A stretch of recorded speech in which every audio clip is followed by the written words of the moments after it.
your money, some folks want your time, and they all want your attention, and they get it how they can. God, well, the garden of your mind, there lies your promised land. Cause we're all made up of all that stuff we're taking in each day. And if we don't pay attention, we'll waste our lives away. It's what we're thinking about. What we're thinking about. It's what we're thinking about. What we're thinking about. It's what we're thinking about. What we're thinking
I'm Reverend Simon Shadowlight, assistant minister here at Mile High Church, and I welcome you to our Wednesday night live service. Now let me ask you, are you ready to celebrate? Are you ready to go deep? Then I want you to put your hands together, give some love to Kent, Mike, Frank, Stu, and Tom.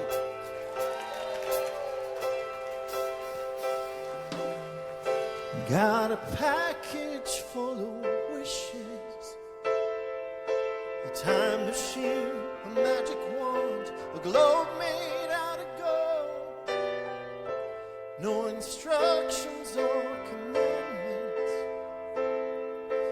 laws of gravity or indecisions to uphold. Printed on the box I see, Acme's build a world to be. Take a chance, grab a piece, help me to believe it. What kind of world do you want? Think anything. Let's start at the start, build a masterpiece. Careful what you wish for. History starts now.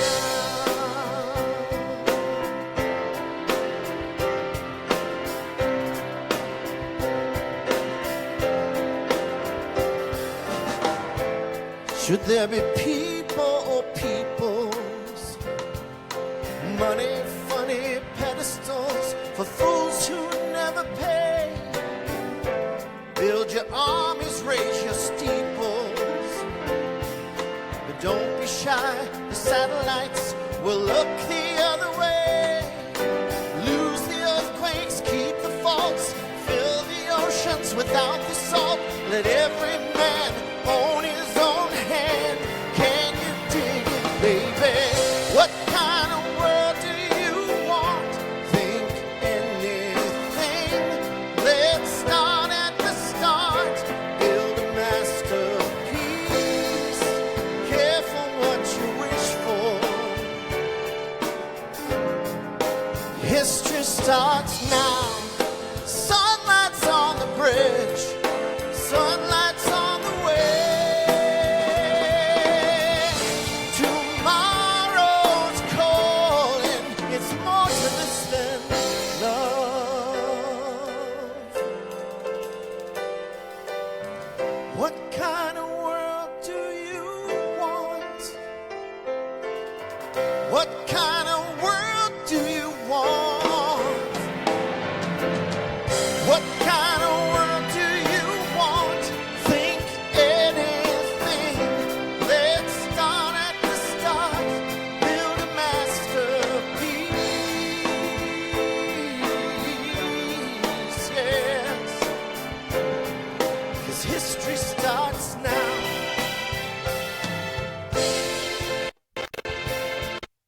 Now.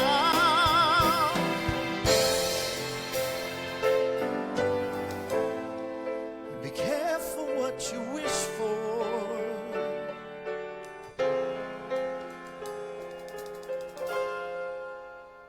Start now.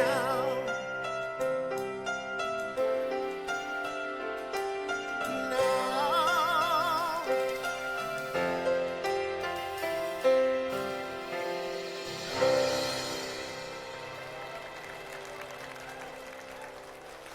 Thank you. Well, I want to welcome all of you who are here visiting and raising the financial consciousness of the planet. Thank you. Thank you for being here. All right, Reverend Simon, we've got a special song for you.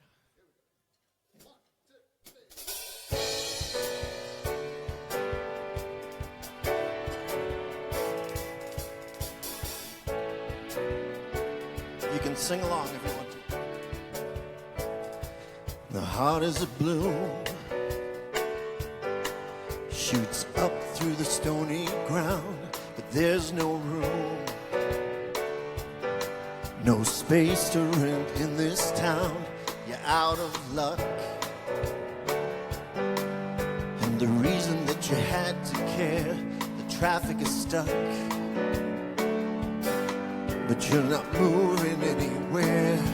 You thought you'd found a friend to take you out of this place, someone you can lend a hand in return for grace. It's a beautiful day. Sky falls, you feel like it's a beautiful day.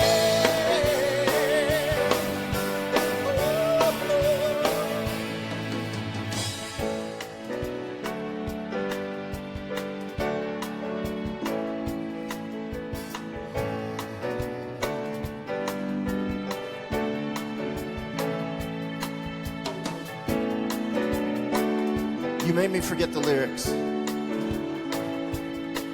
I had it in my mind, and then it went out of my mind. Anyone have an idea? No, nobody? Anyone in the band, really? Nobody's throwing me a bone? Okay, gosh, I love this chord progression. Here we go. You're on the road, but you got no destination. You're in the mud, in the wake of her imagination. You love this town, and even if that doesn't ring true, you've been all over, and it's been all over you. Sing, it's a beautiful day. Sky falls, you feel like it's a beautiful day.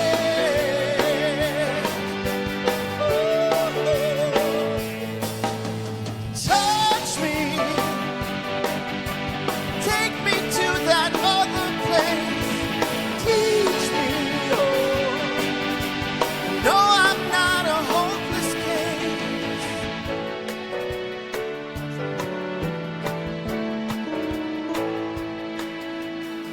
See the world in green and blue.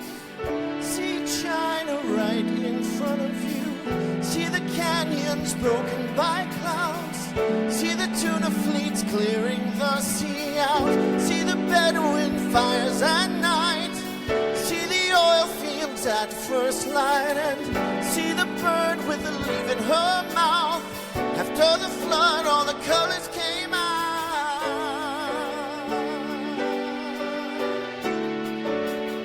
Yes, it's a beautiful day.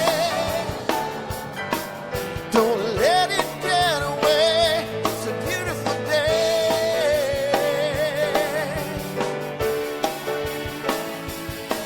So touch me, take me to that other place. Reach me, and no, I'm not a hopeless case. What you don't have, you don't need it now. What you don't have, you can feel somehow. What you don't have, you don't need it now. Don't need it now. No, it's a beautiful day. Don't let it get away. It's a beautiful day.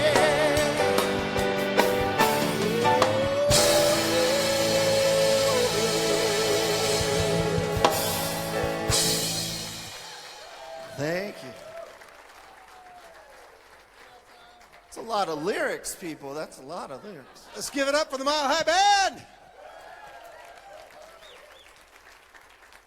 You almost made that song really special. Well, good evening again. I gotta get ready here. And I do want to welcome anyone who's maybe here for the first time. Welcome to our spiritual community. We simply hope you can truly get a sense of how welcome you are. And I do want to thank all of those, and I think you've kind of congregated up here, who are with the Financial Freedom Academy. Thank you very much. Yeah, money. Well, I will not be singing. That would be insane.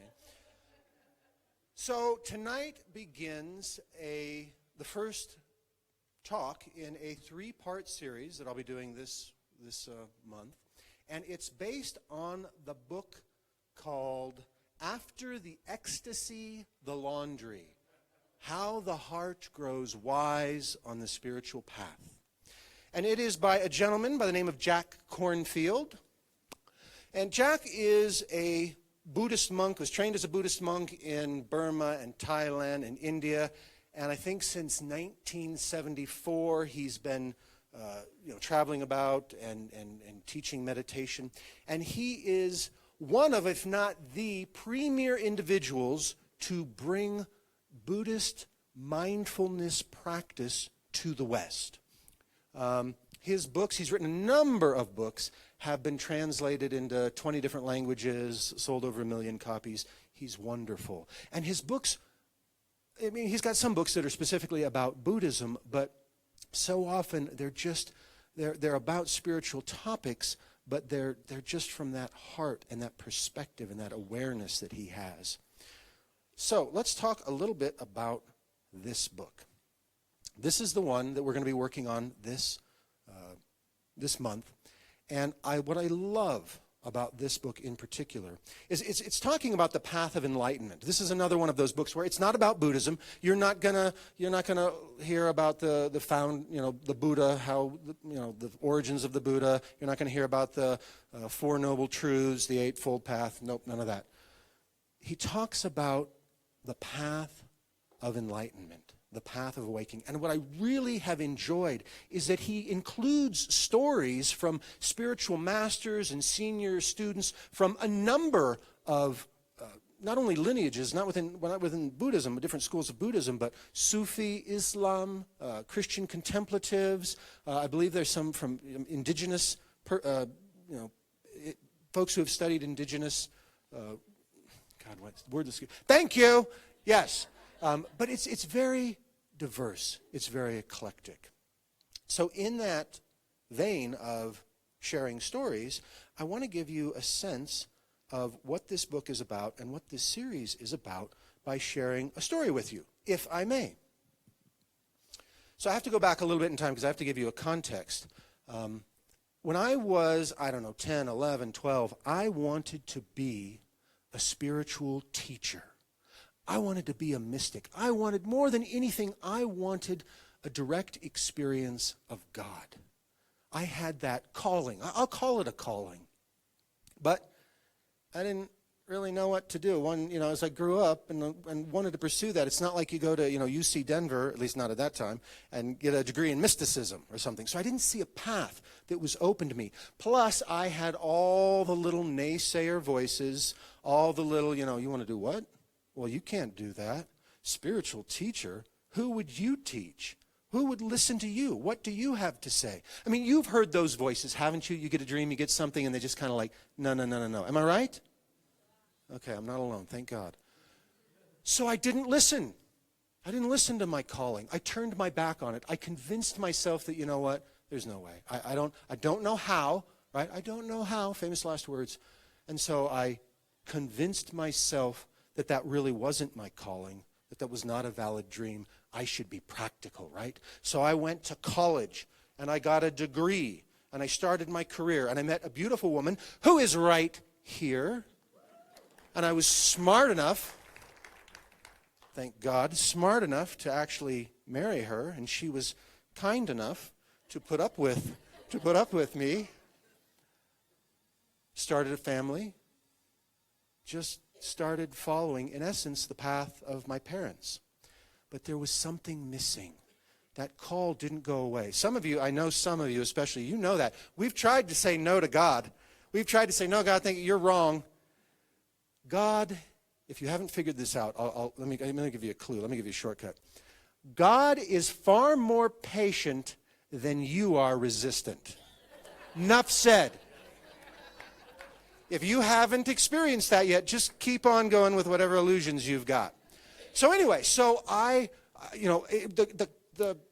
thing that clicked it, that got me going, was when we had our kids. And my beautiful daughter, Sarah, is here.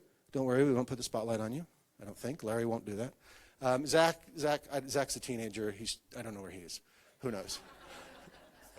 But anyway, so when we had Zach and Sarah, Chris and I were like, we need a spiritual community. We've done our own work and our stuff, but we want our kids to be raised in a spiritual community. So we started looking. And one of the places that we checked out was Mile High Church. Now, if you're watching us on Facebook Live, I'm going to go off stage for a minute. Don't worry. Don't bang on your computer. There is nothing wrong. I can hear him, but I can't see him. I don't know what's wrong. I'll be right back. But I want to show you, when I came here that first time in November of 2005, I came in and I sat way back here. Because I thought, I don't know who these people are. Maybe all a bunch of freaks and you're going to start hugging or something.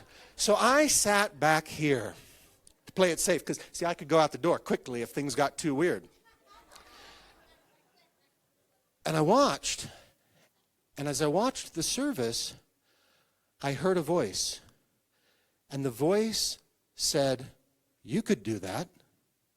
Now, don't get me wrong. It wasn't, if you saw Sunday service, Reverend Josh was here, and he was like, it wasn't like a, Simon, you can do that. But it also wasn't like a, hey, I think I'll have pepperoni pizza tonight. It wasn't that kind of voice either. I mean, it was a knowingness. It was a, you could do that. And that's when all the trouble began, really.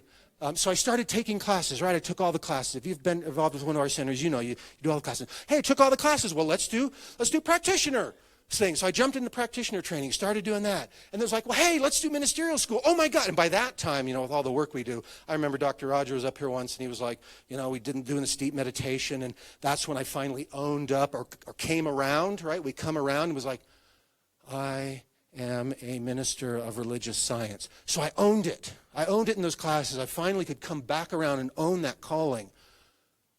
So I entered ministerial school. Completed ministerial school. If you know anything about ministerial school, a lot of written tests and oral stuff, and it's like becoming a doctor. I mean, it takes a long time in this movement, in this faith path, to become a minister. And then once you become a minister, you have a provisional license until you get a job, until you get a letter of call, maybe at a center, or you start your own what's called a special focus ministry. But they want you to start working. You've had these dreams and these ideas, and you think you know what it's about, but now you're working it. Now you find out what it's really about. You find out all the stuff they didn't tell you in school. Am I right? Yes, I'm right. So you've got to work, and you've got to work typically for at least 3 years. You got to do that. And so once you have that letter of call, now you're a licentiate minister, right? You're doing your thing, you got your license, but you're still, they check up on you and everything. And then when you're done with that, you can take what's called oral panels, and you meet with some of your peers, and they check you out to make sure you have consciousness and clarity. And if you pass those, then you are an ordained minister. And pretty much that's it. You're a minister for life. Not that your path is done, not by any means, but you're a minister. Your schooling is done. And what I want to share with you, what I want to invite you to celebrate with me, is that on Monday I had and passed my ordination panels, and I am now an ordained minister of religious science.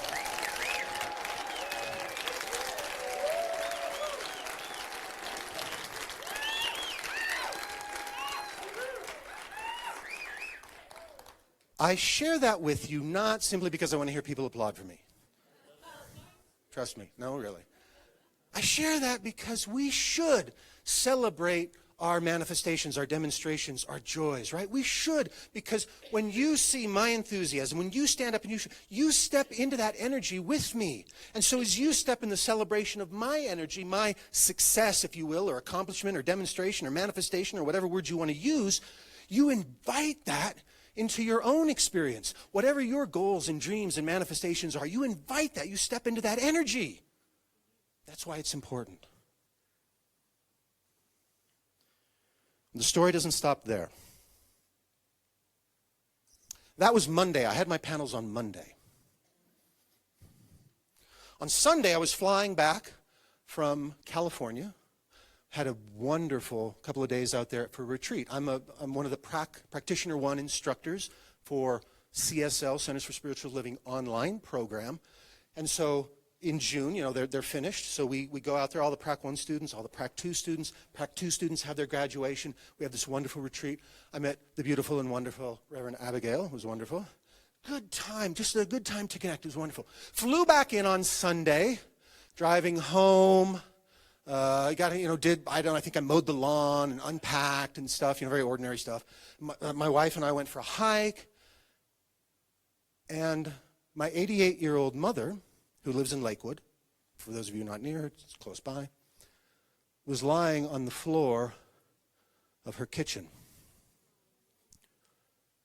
And it wasn't until 9 o'clock or so that evening when my sisters couldn't reach her, one of my sisters went over and discovered her on the floor. She'd apparently been there all day. She'd had a massive stroke. And we had a meeting today, and we will enter her into hospice. And that is the path of the awakening heart. That is what this book is about. We have these moments of ecstasy. We have these moments of celebration. We have these moments of joy. We have these moments where, by God, we are connected, and we absolutely know the truth. We can feel the divine flowing through us. Maybe it is a mystical experience. Sometimes we know the truth, and then we don't. Is this true? Has this been your experience? This is the path. Did I hear someone say heartbreaking? Heartbreaking, but heart-opening, isn't it? This is the path. And so, like I said about celebrating, the importance of that, I'm willing to stand up here and share my sadness with you, because that is equally important. Because then I give you permission to experience your sadness. And God forbid that you've stuffed your sadness into the shadow. Right? When we see, when you were there for me, when we share that sadness, it stretches our heart. It opens our heart. It opens us up to become more compassionate for all beings, for all of earth. This is the path. This is the way it works. What Jack talks about in here talks about how sometimes there could be potentially a misconception, a misunderstanding about this thing, enlightenment, what it is. Often people tend to view it as like some linear thing, like something that I will achieve someday, right? I'll meditate, I'll take enough classes, I'll do whatever it is I do, and then I will be enlightened. And I won't have any problems anymore. I'll levitate, lotus blossoms will come out of my navel. I don't know. Maybe that's just me. Actually, I've never thought that, really, I promise. But we have this conception that we will someday become enlightened when we meet certain conditions. That ain't the way it works. It is not that way. Doesn't happen. Here's something that Jack says. It's easy to get caught in the notion that there is a goal, a state, a special place to reaching spiritual life. Accounts of extraordinary experiences can create ideas of how our lives should be and lead us to compare ourselves with others. And often, is it not the truth, we don't compare so well. Why didn't I have that experience? Well, why I haven't done that? Oh, they heard voices when they were visible. I didn't hear any voices. I didn't get anything. We were not brought here to compare ourselves to each other. And some of you, again, you may have had this experience. You'll nod if you have done this. In classes, I see this especially in Prac 1 because it's 30 weeks. And students will, they'll do their work, they'll do their stuff, they get it fixed, they get whatever it is fixed. And and then they come back to it, right? It comes up again. Hasn't that happened to anyone? And they're like, I thought I fixed this. I thought I had this all done. I thought I'd resolved it. And sometimes they even get into this spiritual shame, like, I've done it wrong. I've slid backwards. Or maybe they're even, this stuff doesn't really work. Otherwise, this wouldn't have come up again. No. You've simply come back around, but not to the same place. You've spiraled back around to it, and now you see it from a different place, a different perspective. Your heart from that previous encounter has most likely been expanded a little bit more. And you will continue to have that experience. You'll go away, ecstasy. You'll come back, I'm in the work. Ecstasy, I'm back in the work. And that's what you'll do. That's the way the path works. Holmes said, and I love this, the whole purpose of science of mind. When Dr. Ernest Holmes says, the whole purpose of science of mind, That's probably something you should highlight in your book. The whole purpose of science of mind is to reconcile the apparent separation between the spiritual world, which must be perfect, and the material world, which appears imperfect. That's important. Appears imperfect. Listen to what Jack says. Even after achieving realization, after the ecstasy, we are faced with the day-to-day task of translating that freedom into our seemingly imperfect lives.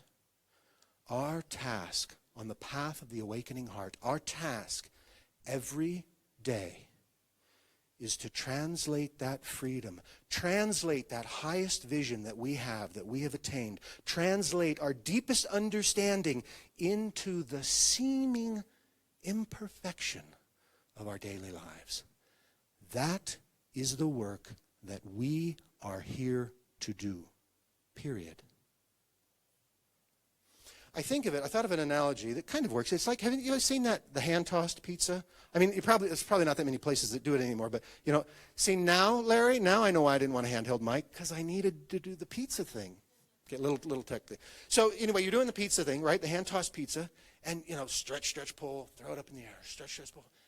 And that pizza shell gets stretched out, and that's what happens to us, right? Ecstasy, come down here. Ecstasy, come down. And we get stretched. Life stretches us. Our heart expands. We become more compassionate. We align with spiritual principle more. Every time we stumble, there is a potential to turn that stumbling block into a stepping stone. It's also, and Dr. Michelle said she liked this, so I threw it in today. It's like the stock market. Think about it. If you've done anything with stocks, they go up, yay, they come down. They go up, they come down. They go up, they come down. They go up, they come down. But ideally, if it's a good stock, and what I would suggest is on our paths, if you pulled away out of the day-to-day drama of your life, you would see, yes, ups and downs, but you would see an upward slope. That is the path of enlightenment. That is the path of the awakening heart. And that is the way that it works. See, a couple of things I want to mention. There is so much in this book, and I highly encourage you, if you're called at all, to get this book. One thing I did not mention in the beginning, and I meant to, so I'll mention it now. Hopefully, you were handed, when you came in, this little thing, talks about the series, but one of the things it talks about right over here, right under the book, is we've created some daily contemplations. 34 days, as a matter of fact, June 1st to July 4th. Don't ask why, it's just how it worked out. Where you can go to our website, click on the blog, we share them on Facebook, we tweet them, you can find them. And this tells you how. And they're just a little bit from the book, a little reflection from me, and then some things you could do, some things that you could invite into your practice. They don't take long. I swear. You could 5 minutes, add 5 minutes to your practice. Follow this through these 34 days. Dig into the book and see what happens to you. One of the things I do want to highlight for you, and Jack talks about it more in depth. You must have a practice. You must have a practice. If you're comfortable, who has a pretty regular spiritual practice? What I would love and hope, although I'm not going to check probably, but is by the end, for those of you, if you come back, by the end, everybody's hand was up. You must have a practice on the path of the awakening heart. When you're going up, when it's ecstasy, that path just helps, that practice just helps you go higher. It helps you open your heart to fully appreciate that oneness, that connectivity, all that it is you experience. And God help you when you crash. That practice is the vehicle that will carry you through. It's so important. Now, some people have asked, well, gosh, science of mind, folks, we're very eclectic, right? We dabble, right? We like to check out. We're not, because even if you think about it, we have prayer, right? We have the 5-step treatment method of prayer. But other than that, we got visioning, We've got, we do meditation, but we don't like have a science of mind meditation thing. So a lot of y'all, myself included, you dabble, you try things, and that's fine. That's fine up to a point. I want you to take into your heart, if you don't get much else out of tonight's talk, I want you to take into your heart, you've got to have a consistent practice. Here's why. Here's an analogy I want to give you. I'm out in the field, the field of life, the field of my life, and I'm going to dig a well, right? Because I needed well to sustain me and nourish me. And so I start digging, right? I'm digging. See, Larry, another reason? Digging. It was a long inside joke. And I hit a rock. Oh, well, this is a crummy hole. I'm going to go over here. Start digging. Oh, the ground's too deep. Well, I don't know. Well, here, I'm going to dig over here. Dig. Oh, God, it's too hot here. I'm going to go dig over in the shade. And what we end up with, if we're not careful, as we sample all these different spiritualities and techniques and things that sound so cool, and in and of themselves may have great merit, but if we don't stick with them, then what we end up with is a field full of shallow holes. It doesn't really matter. Find a practice that resonates with you. It doesn't matter, by and large, as long as it lets you in some way quiet and hear the voice of the heart. As long as it lets you tap into your inner guidance, your inner wisdom in some way, that's what's required. Find it, choose it, and then dig deep. And when it gets hard, when you hit a rock, dig deep. And when you're out in the sun, dig deep. And when you find something that you're like, oh my God, what is that? Dig deep and keep digging until you reach that deep wellspring of flowing water that is your connection with the divine. You must do this. Experiment for a while if you need, but at some point, you got to commit. And yes, at some point in your life, maybe you will need to shift because you are an evolving being. That's fine, but don't make a habit of it. Find something, go deep. Here's a quote from Jack. Gaining enlightenment is an accident. Spiritual practice makes us accident prone. So here's the takeaway. Here's what I want you to get out of tonight. There is never a moment when we are not walking the path of the awakening heart. Okay? This isn't about church on Sunday. And we love church on Sunday. So don't any of you go, oh, hey, well, Reverend Simon said something that led me to believe. No, be at church on Sunday. But there's no separation, right? There's no separation. Every moment, everything you do, every person you talk to, every reaction you have, every event, every situation that arises on your path is a step on your path. A step on the path of the awakening heart. Notice earlier I said it is not a path to enlightenment. It is the path of enlightenment.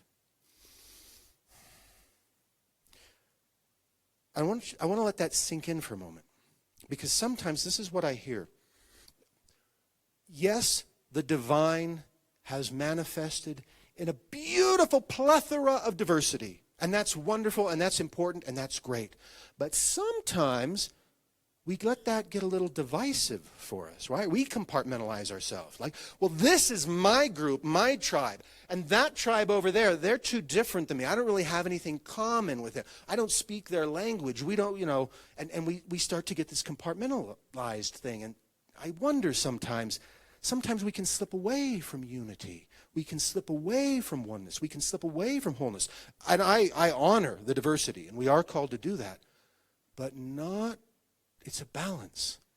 It's a balance, because I don't care who you are or what you're dealing with. I don't care if you're a baby boomer dealing with retirement issues and your vacation and the free time of your life, your career is behind you. I don't care if you're a Gen X who is right in the middle of your career, maybe right in the middle of the family and having to make all the choices that go along with that. I don't care if you're a millennial and maybe you're just starting a career or you're contemplating starting a family. I don't care if you're Generation Z and you're dealing with all of the high school stuff.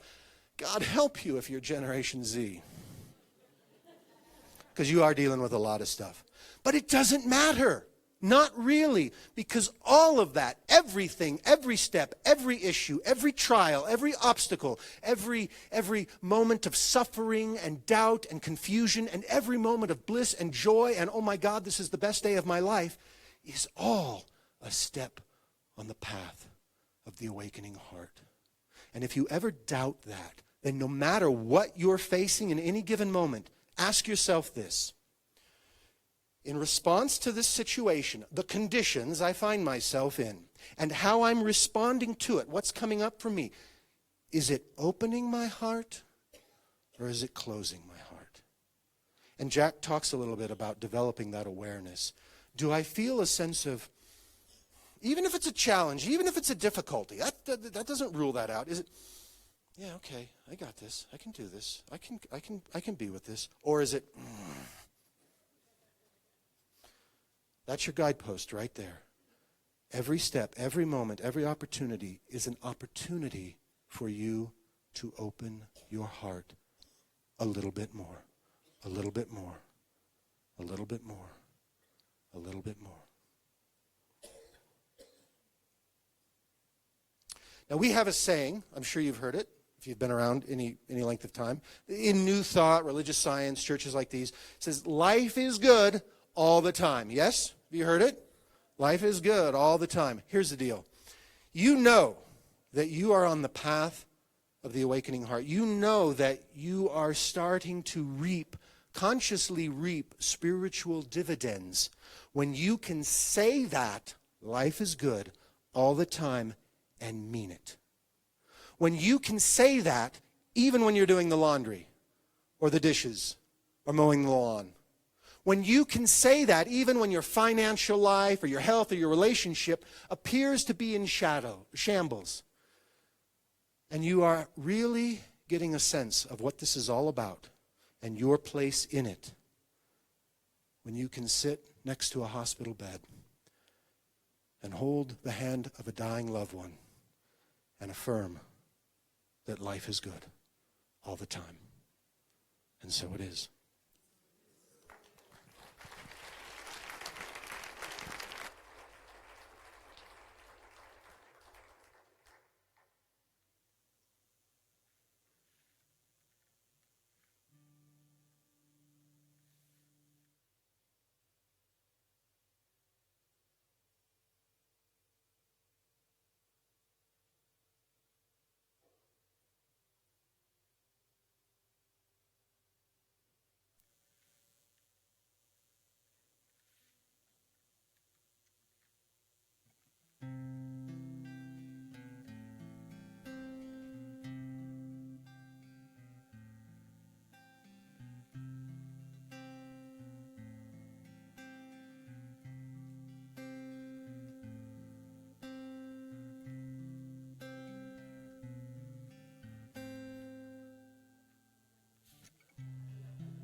You know, I wasn't going to share this, but Simon and I are the same age. And I found out today that my dad has to have pancreatic surgery for a mass on his pancreas. And so I feel a little out of my body today, too. So I'm waiting for the ecstasy.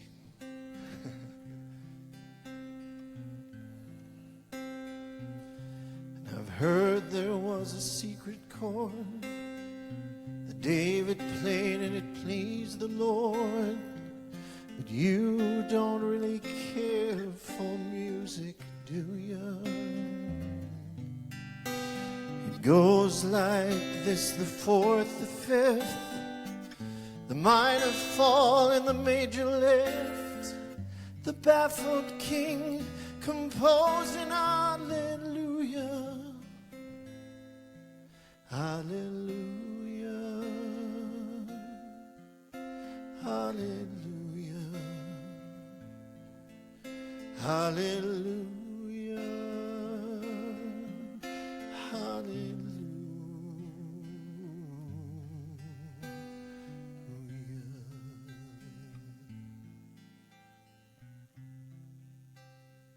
Let's go into prayer.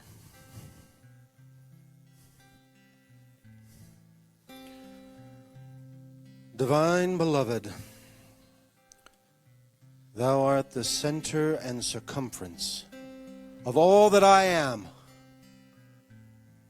the beginningless and endless part of me, the eternal reality of me, the everlasting power within me, the eternal good expressing through and as me, the infinite love impelling me, the limitless peace and calm within me, the perfect life expressing through and as me, the joy of the soul and the light of the Spirit illuminating me. Oh, Divine Beloved, eternal and forever blessed, Thou art the whole of my being. And as I declare this for myself, I absolutely declare this for every beautiful, beloved being that is gathered here tonight, for every sweet soul watching us online. And indeed, for all creation, all sentient life, I declare this word. I speak this word. We are expressions of the One. That infinite source, that one power, God, the Beloved, Spirit. We are not merely of God or part of God or with God. We are the divine in expression, uniquely, wholly, completely. Facets of an infinite crystal. We are the process of God knowing God's self, God delighting in God's self, God loving God's self, God experiencing and expressing God's self. We are that. And so I absolutely affirm, I declare that we are in all ways and always fully resourced. We are enlivened, we are emboldened, we are fully supported. And if there is ever anything at any time when we walk through that valley of shadow, if there is anything that appears to us as lack, limitation, suffering, confusion, doubt, we simply embrace it. We embrace it as part of the path, and we allow it, to the degree that we are able, we allow it to stretch us, to open the heart. So I say, yes, God, to the all of it. If all there is God, then all there is God. No exceptions. And that is the path of the awakening heart. And I proclaim that we all, individually and collectively, are fully supported on that path. And I speak these words in gratitude. So grateful to know that no matter what, God is there. No matter what, no matter the conditions, we cannot fail. For God is infinitely present, infinitely patient, infinitely loving. And I am so grateful to know that this word is already fulfilled within the mind of God. And now as such, it is making its way in exactly the right time, exactly the right everything to express itself in form. This is my word, and I speak it with authority. And having released it, together we say, and so it is. Baby, I've been here before. I know this room and I've walked this floor. I used to live alone before I knew you. I've seen your flag on the marble arch.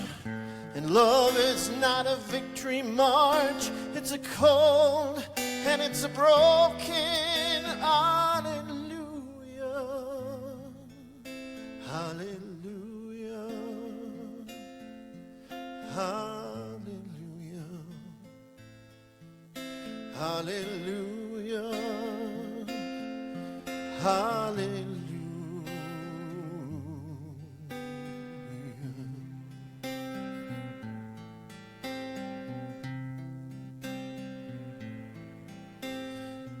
Now maybe there's a God above, but all I've ever learned from love was how to shoot somebody who outdrew you.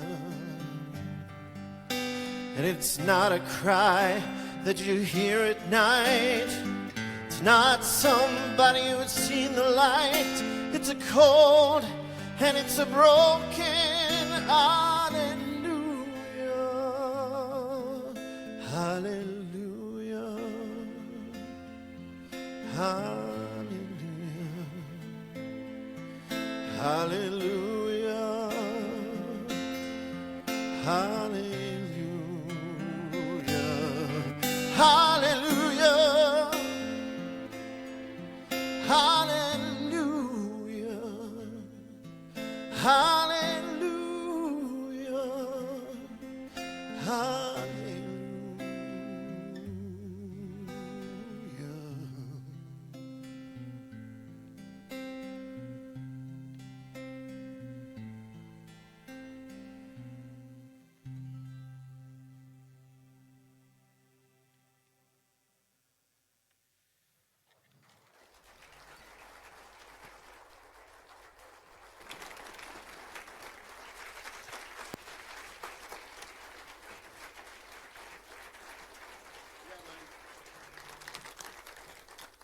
Well, I'm supposed to do something now, although I don't know what.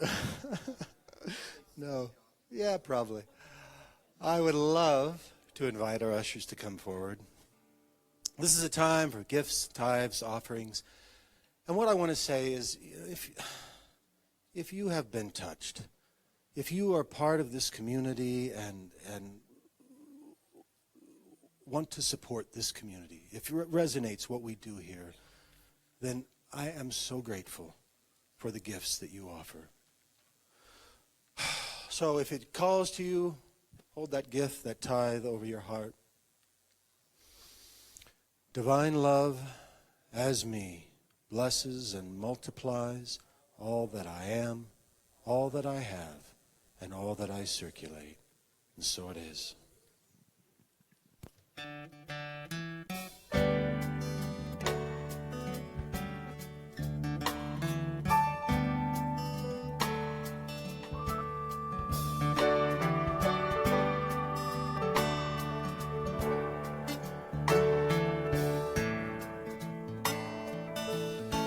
When I look into your eyes, it's like watching the night sky or a beautiful sunrise.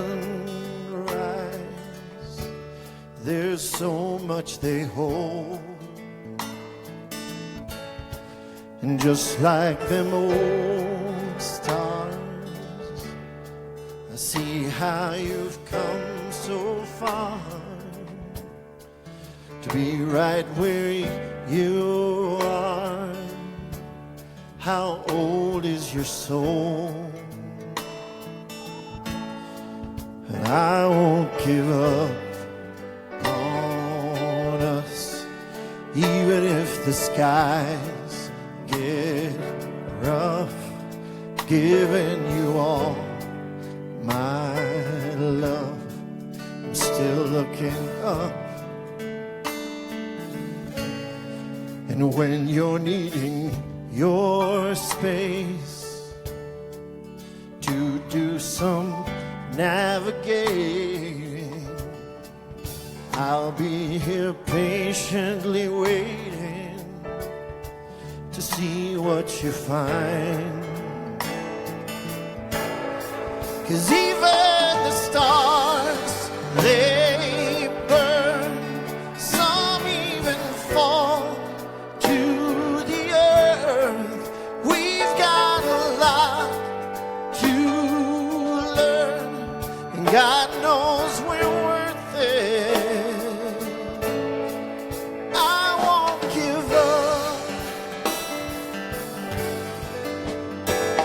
I don't want to be someone who walks away so easily. I'm here to stay and make a difference that I can make. Our differences, they do a lot to teach us how to use the tools and gifts we've got. Yeah, we got a lot at stake. And in the end, you're still my friend. At least we didn't intend for us to work. We didn't break, we didn't burn. We had to learn how to bend without the world caving in. I had to learn what I've got and what I'm not and who I am. I won't give up on us, even if the skies get rough. I'm giving you all my love. I'm still looking up. I'm still looking up. I won't give up on us, even if the skies get rough. I'm giving you all my love. Still looking up. I won't give up on us. I won't give up on us.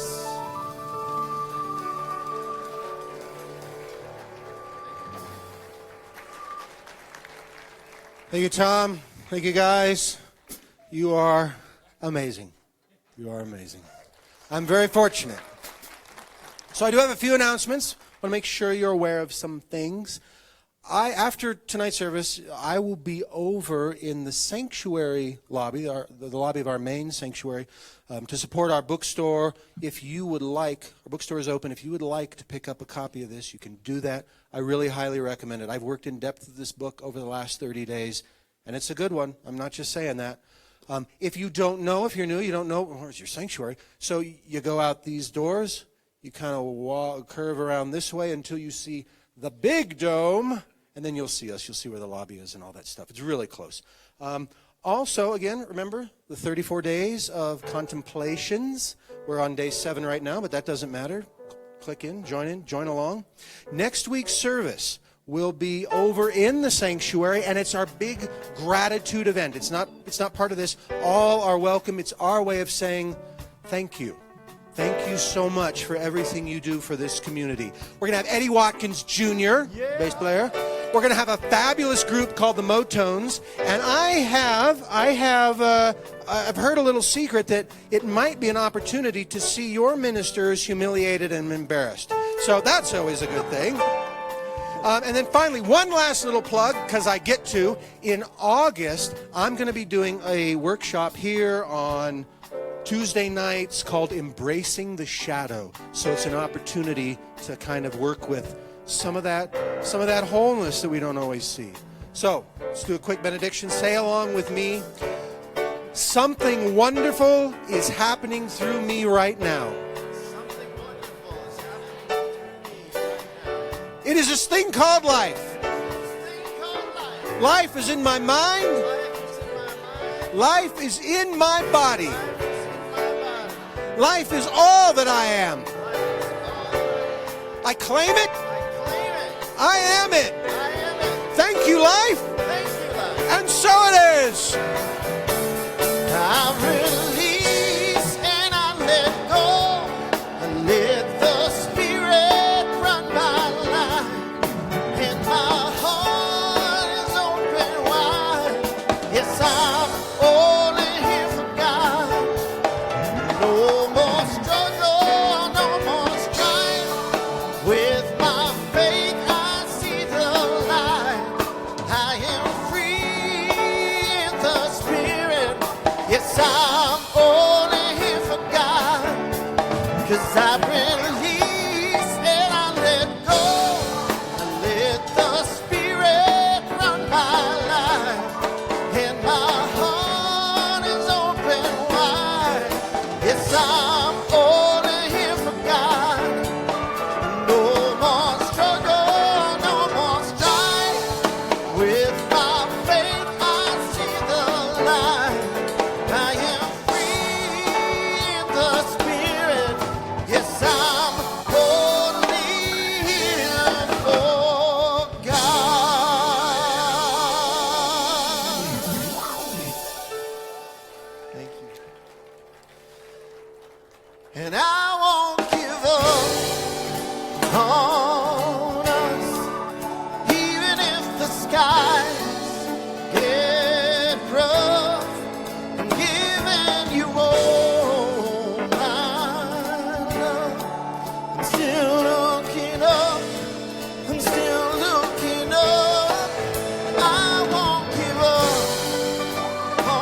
God knows we're worth it, and I won't give up. Oh,